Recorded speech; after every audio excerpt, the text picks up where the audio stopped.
Glória a Deus, louvado seja o nome do Senhor, mais uma vez, a minha saudação a todos, é com a paz do nosso Senhor Jesus Cristo. Glória a Deus.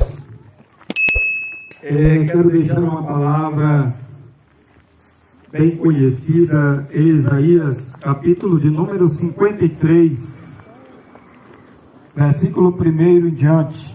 Glória a Deus.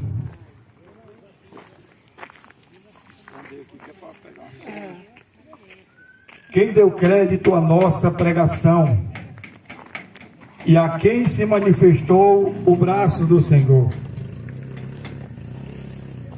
Porque foi subindo como renovo perante ele, e como raiz de uma terra seca, não tinha aparência nem formosura, e olhando nós para ele, nenhuma beleza víamos para que o desejássemos.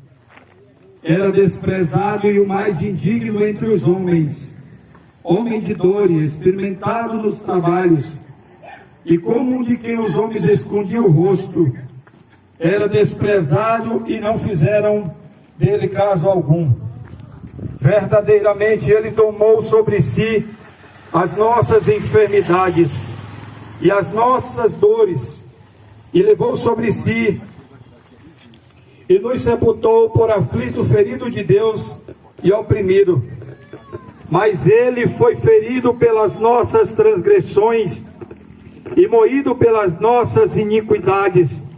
O castigo que nos traz a paz estava sobre ele, e pelas suas pisaduras fomos sarados. Todos nós andávamos desgarrados como ovelhas, que cada um se desviava pelo seu caminho. Mas o Senhor fez cair sobre ele a nossa iniquidade, a iniquidade de nós todos. Ele foi oprimido, mas não abriu a sua boca. Como cordeiro mudo foi levado ao matadouro, e como ovelha muda perante os tosquenejadores. Ele não abriu a sua boca. Da depressão e do juízo fui tirado. E quem contará o tempo da sua vida?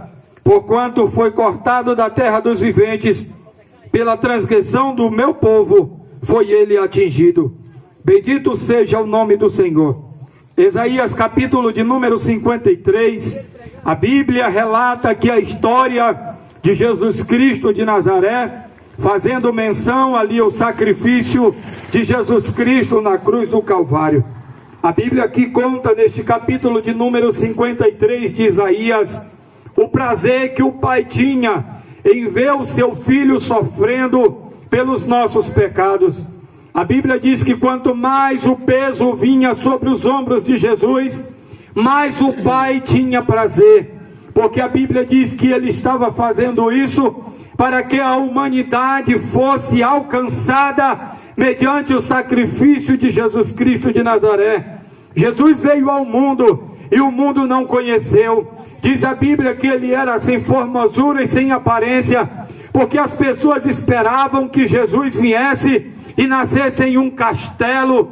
As pessoas esperavam que Jesus viesse montado em um cavalo com suas vestiduras de ouro resplandecente, mas a Bíblia diz que ele veio montado em um jumento, e as pessoas não entenderam o que significava Jesus Cristo de Nazaré, um Deus tão humilde. A Bíblia mostra o amor de Deus para com a humanidade, porque ele poderia nascer em um dos melhores lugares, ele poderia habitar no meio dos doutores, mas não, Jesus sempre estava no meio da multidão. Jesus estava no meio das pessoas que estavam carentes, precisando de perdão, precisando de cura, precisando de um milagre, e Jesus sempre andava no meio da multidão, porque ele sabia o que o povo estava precisando. Tinha muita gente que estava em volta de Jesus, porque sabia que ele poderia curar, porque sabia, tinha uns curiosos que poderiam ver Jesus dando vista aos cegos, mas tinha muita gente que queria ouvir o que ele tinha para falar, porque diz a Bíblia que só ele tinha a palavra de vida eterna. Então o que eu quero dizer para você, Jesus Cristo de Nazaré, ele ainda continua o mesmo. Ele foi para o céu de glória, Ele está à direita do Pai, sentado no trono, mas a sua igreja continua invicta aqui na terra, pregando a palavra do Senhor e anunciando um Deus que perdoa pecado e que ainda dá vista aos cegos.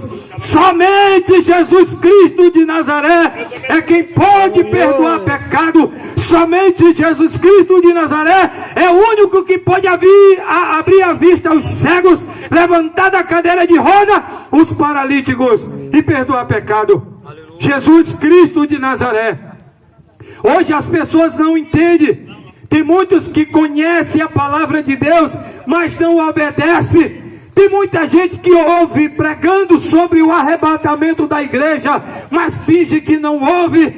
Agora eu quero te dizer uma coisa: nós estamos como testemunha de Jesus aqui na terra, para dizer para você, mesmo que você vire as costas para o Evangelho de Jesus Cristo, mesmo que você tampe os seus ouvidos para não ouvir a palavra de Deus, mas eu quero te dizer uma coisa, que a Bíblia diz que todo joelho se dobrará e toda língua confessará que Ele é o Senhor dos exércitos. Bendito seja Deus. Mesmo que você não queira, mesmo que Satanás não queira, a Bíblia diz que até o diabo se curvará mediante aquele que vive para todo sempre. O mundo passa e a sua concupiscência, mas aquele que permanece na vontade de Deus, esse permanece para todo sempre. Bendito seja Deus. A Bíblia diz que mesmo que os teus pecados eles possam ser vermelhos como a escarlate, eles se tornarão brancos como a pura lã. E quem é que faz isso acontecer? É o sangue de Jesus Cristo que perdoa pecado. Você pode até tentar encontrar o refúgio para a tua vida na macumba, jogando cartas sobre as mesas, procurando alguém que possa te dar a solução. Mas eu quero te dizer uma coisa: nenhum homem aqui na terra é capaz de dizer o que vai acontecer com você. Mas Jesus Cristo, Ele te conhece por dentro e por fora. Ele conhece o teu coração e o teu pensamento. Antes que o dia amanheça, Ele já sabe o que vai acontecer. Então aceite a Cristo como Salvador da sua vida. Não é tempo mais de você dizer, não, eu vou deixar mais para frente. Não, o dia é hoje. A porta da graça está aberta e Jesus Cristo te chama. Bendito seja Deus. A Bíblia diz que aquele que confessa diante dos homens, ele confessará diante do seu Pai e dos santos anjos. Mas aquele que negar diante dos homens, também ele negará diante do seu Pai. Confesse a Jesus Cristo, aceite Ele como Salvador da sua vida, e Ele tem o melhor para ti e para a tua família. Amém.